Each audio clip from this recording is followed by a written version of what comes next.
네, 오늘은 마태복음 12장 38절에서 50절까지입니다. 마태복음 12장 전체가 바리새인들과 예수님의 논쟁과 충돌로 이루어져 있습니다. 오늘 본문도 동일하게 이 바리새인들과 예수님의 논쟁과 충돌의 이야기입니다.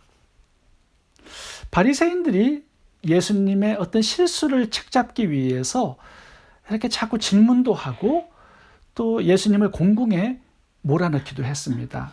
오늘 본문에 보시면 예수님께 표적을 보여달라고 요청을 합니다. 예수님, 당신이 메시아라면 표적을 좀 보여주세요.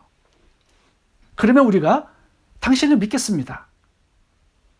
예수님의 대답은 내가 너희에게 지금까지 얼마나 많은 표적을 보여주었느냐. 병자들 고치고 귀신을 쫓고 죽은 자를 살려내는 표적을 보여주지 않았느냐. 그러면서 구약 성경에 나오는 요나와 솔로몬의 이야기를 끄집어내었습니다. 바리새인들이 왜 예수님을 믿지 못하는지 그 이유를 이제 지적해 주기 위해서 두 사람을 이렇게 들고 나오신 것입니다. 니느웨 사람들은요, 요나의 하루 동안의 전도의 메시지를 들었습니다. 그런데 그 하루 동안의 메시지를 듣고도 회개하는 놀라운 역사가 일어났습니다. 또 남방 요한이 솔로몬을 찾아왔습니다. 그 지혜 한마디를 듣기 위해서 아주 먼 곳에서 여행을 해온 겁니다. 요나가 한마디 해도 니느웨 성 사람들 전체가 그 메시지 하나를 가지고 회개를 했고, 솔로몬의 지혜 한마디를 듣기 위해서 시바의 왕이 아프리카에서 솔로몬을 찾아왔다는 것이죠. 그런데 요나보다 더 큰 이가 여기 있다. 솔로몬보다 더 큰 이가 바로 너희 앞에 여기 있다. 예수님에 비하면 지극히 작은 선지자 요나의 말 한마디를 들어도 그 백성들이 회개했고, 또 예수님에 비하면 미천한 솔로몬의 지혜 한마디를 듣기 위해서도 먼 남방에서 찾아와서 그 솔로몬의 지혜 한마디에 감격하고 감동했다면, 바리새인들아, 너희가 지금 듣고 있는 나의 이 말은 천지를 창조하신 하나님의 말씀이다. 그런데 너희들은 왜 회개하지도 않고 감동하지도 않고 믿지도 않고 있으니 이거 어떻게 된 일이냐? 예수님의 메시지입니다. 그동안 수많은 병자들이 치유되고 귀신들이 나가고 죽은 자도 살아나는 기적을 너희들이 보았음에도 꿈쩍하고 있지 않는데 이게 어떻게 된 일이냐? 지금 바리새인들의 문제를 예수님이 지적해 주셨는데 무엇입니까? 예수님의 말씀을 귀하게 여기지 않는 교만. 그것이 바리새인들의 문제라고 지적을 해주고 있는 것입니다. 봐보세요. 니느웨 백성들이 요나의 기적을 보았습니까? 아니죠. 단지 하루 동안의 메시지만 듣고도 엄청난 뜨거운 회개가 있었습니다. 시바 여왕도 마찬가지죠. 솔로몬의 기적을 본 적이 있었습니까? 단지 지혜의 말씀 그 한마디 들으려고 찾아와서 감동하고 감격한 것입니다. 근데 바리새인들은 기적도 엄청난 기적을 보았어요. 천지를 창조하신 하나님의 메시지를 듣고 있습니다. 그럼에도 불구하고 믿지 못하고 구원받지 못했어요. 뭐가 문제입니까? 예수님의 말씀을 귀하게 여기지 않았다는 거죠. 창조주 하나님의 말씀을 우습게 여겼습니다. 말씀 한마디에 귀신이 떠나가고 병자들이 고침받고 죽은 자가 살아나는 그 말씀의 권세를 우습게 여겼습니다. 왜냐하면 예수님이 목수였거든요. 바리새인들은 철저한 율법을 체계적으로 공부한 신학 박사들이었습니다. 그러니까 무시한 거예요. 이 교만의 죄를 지적하고 있는 것입니다. 저는 오늘 본문을 묵상하면서 누가복음 16장에 나오는 거지 나사로와 부자의 비유가 떠올랐습니다. 부자가 지옥에 떨어졌어요. 큰 고통 가운데서 목이 말랐습니다. 물 한 모금의 자비를 구했지만 거절을 당합니다. 그래서 두 번째 기도합니다. 내 가족들이 이 지옥에 오지 않도록 죽은 나사로를 살려서 보내어서 전도하게 해달라는 간구였습니다. 그런데 그 간구도 거절을 당합니다. 천상에서 아브라함이 부자에게 이렇게 말씀합니다. 아브라함이 가로되 저희에게 모세와 선지자들이 있으니 그들에게 들을지니라. 가로되 그렇지 아니하나이다 아버지 아브라함이여. 만일 죽은 자에게서 저희에게 가는 자가 있으면 회개하리이다. 가로되 모세와 선지자들에게 듣지 아니하면 비록 죽은 자 가운데서 살아나는 자가 있을지라도 권함을 받지 아니하리라. 죽은 나사로가 살아가지고 천국에서 지상으로 내려가서 메시지를 전한다 하더라도 그들이 믿지 않을 거라는 말씀이에요. 그러니까 기적을 가지고는 안 된다라는 겁니다. 믿음은 말씀에서 생기는 거예요. 그러니까 모세와 선지자들이 전해주는 말씀을 가지고 믿으라는 것입니다. 말씀을 무시하게 되잖아요. 그러면 구원받을 수 없습니다. 그래서 바리새인들이 구원을 받지 못한 겁니다. 예수님의 말씀을 거절하잖아요. 다른 길이 없습니다. 바리새인들은 마음이 딱딱하게 굳은 길가밭이었습니다. 가시덤불 밭이었고 돌짝밭이었습니다. 말씀이 들어갈 자리가 없습니다. 이 말씀을 거절할 때 다른 것으로 믿음을 가지고 구원을 받고 제사함을 얻고 영생을 얻을 수 있는가? 없습니다. 그래서 하나님께서 고린도전서 1장 21절에 이런 말씀이 있습니다. 하나님의 지혜에 있어서는 이 세상이 자기 지혜로 하나님을 알지 못하는 거로 하나님께서 전도에 미련한 것으로 믿는 자들을 구원하시기를 기뻐하셨도다. 믿음은 들음에서 나오는 거죠.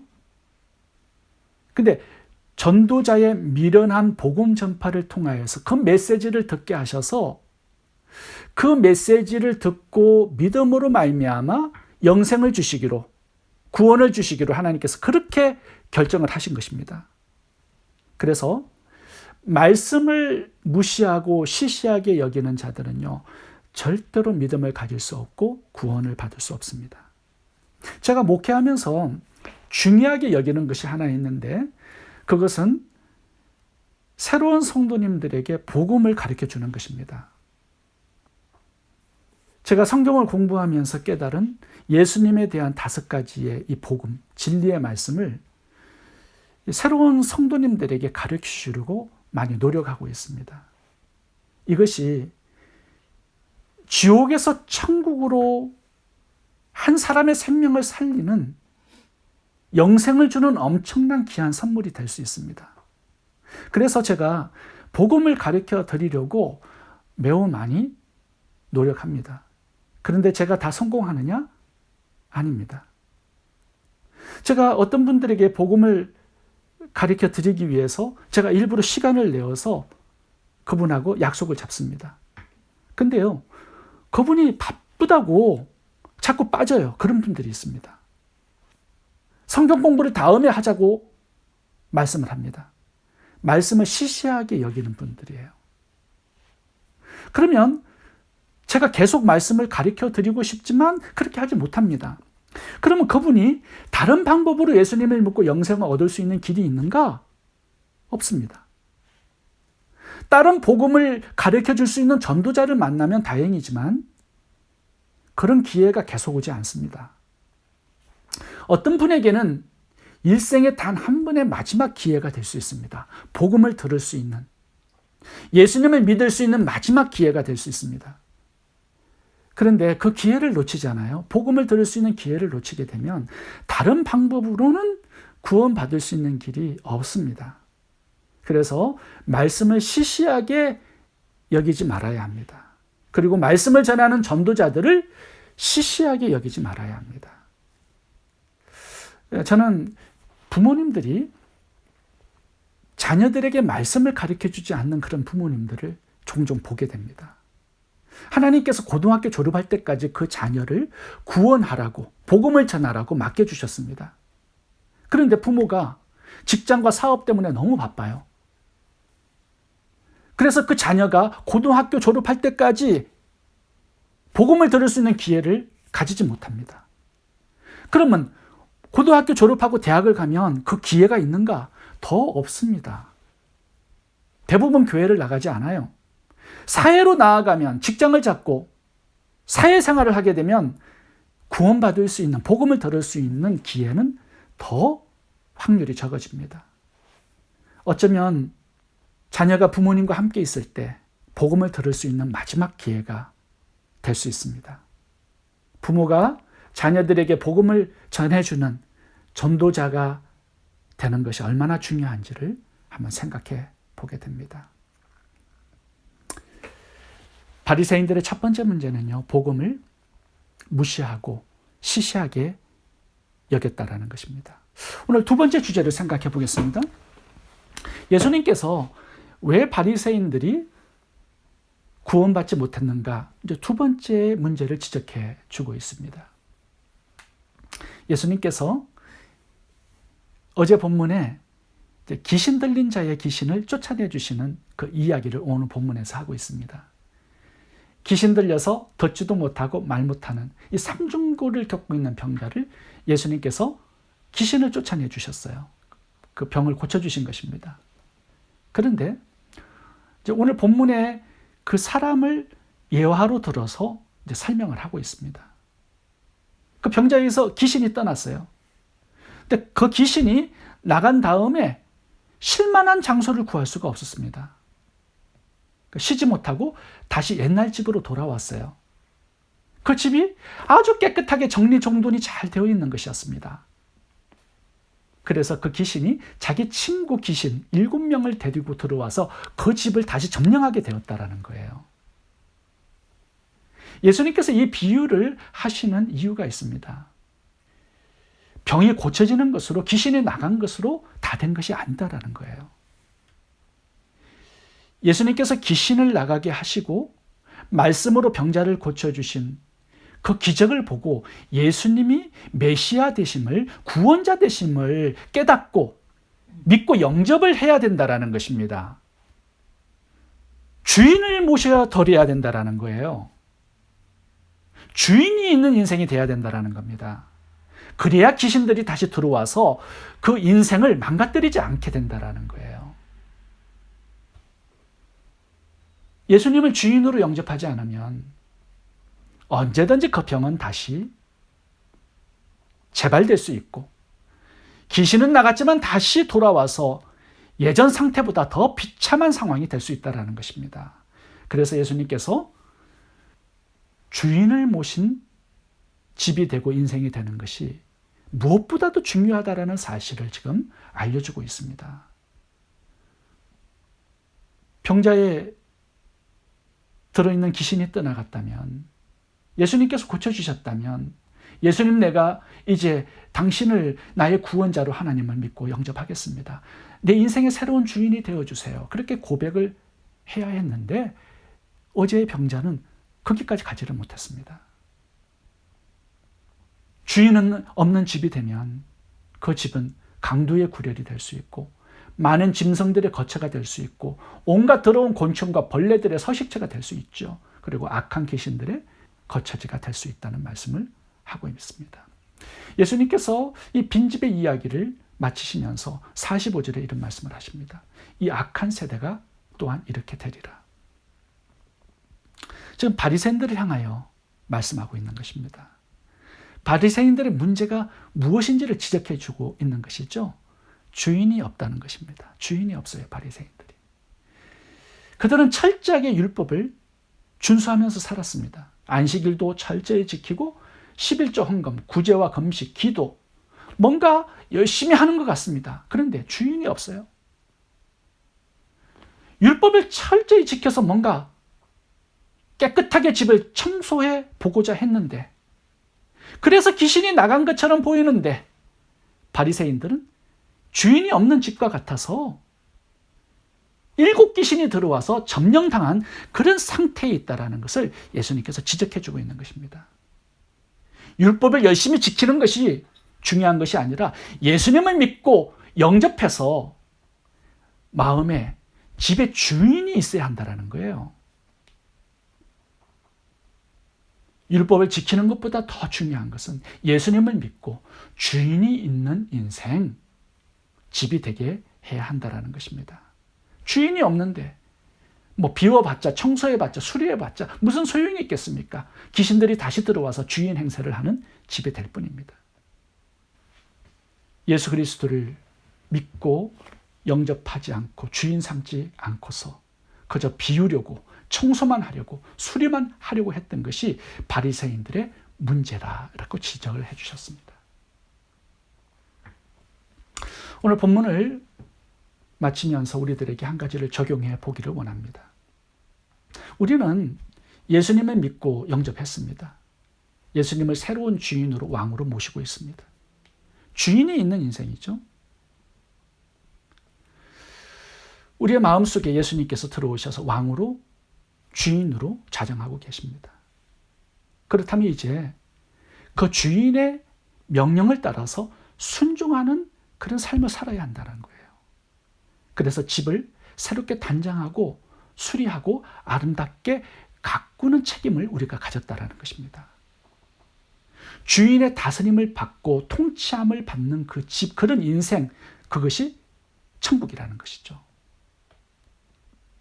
주인이 있는데 주인의 명령을 따라 살지 않으면 어떻게 될까요? 주인이 없는 집과 동일한 집이 되겠죠. 예수님을 믿고 영접한 것은 끝이 아니라 새로운 출발입니다. 새로운 주인과 교제하고 대화하고 함께 걷고 동행하고 일을 함께 해나가는 거죠. 새로운 주인의 뜻과 말씀으로 내 마음을 채우고 주인의 명령에 순종해서 주인의 통치와 다스림을 받는 인생으로 살아가야 한다는 것입니다. 그래야 그 집은 주님 다스리는 천국과 같은 집을 경험할 수 있게 된다는 거죠. 우리 성도들의 마음은 항상 주인의 말씀과 주인이 시키시는 일로 가득 차 있어야 합니다. 새로운 주인을 기쁘시게 할 그런 생각으로 마음으로 가득 차 있어야 합니다. 무엇을 먹든지 마시든지 무엇을 하든지 하나님의 영광이란 목적으로 우리의 마음이 가득 차 있어야 합니다. 그래야 더러운 귀신들이 들어와서 자리를 잡을 수 없게 되는 것입니다. 예수님을 믿고 영접했는데 마귀의 일을 안 하는데요. 그렇다고 주님의 일도 안 해요. 우상 숭배나 살인, 간음, 도둑질의 죄를 짓지 않아요. 그런데 주님께 헌신도 하지 않아요. 그 사람은요, 빈집입니다. 우리가 가만히 있어서는 안 돼요. 부지런히 우리의 마음을 말씀으로 채워나가야 합니다. 하나님의 뜻으로 채워나가야 하고 하나님께서 기뻐하시는 일들로 채워나가야 합니다. 주님께서 시키시는 사역을 하고 일을 해야 합니다. 주님의 사역으로 우리의 인생이 가득 차 있어야 합니다.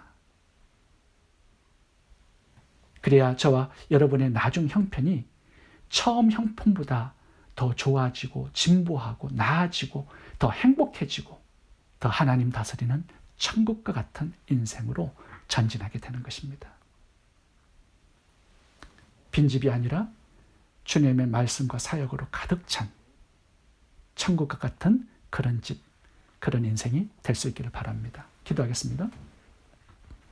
좋으신 하나님, 하나님의 말씀을 귀하고 가치 있게 여기고 하나님의 말씀으로 내 마음을 가득 채우고 또한 주님의 일로 우리의 삶을 가득 채워서 우리의 인생이 주님 다스리고 통치하시는 천국과 같은 그런 인생 되게 해 주옵소서.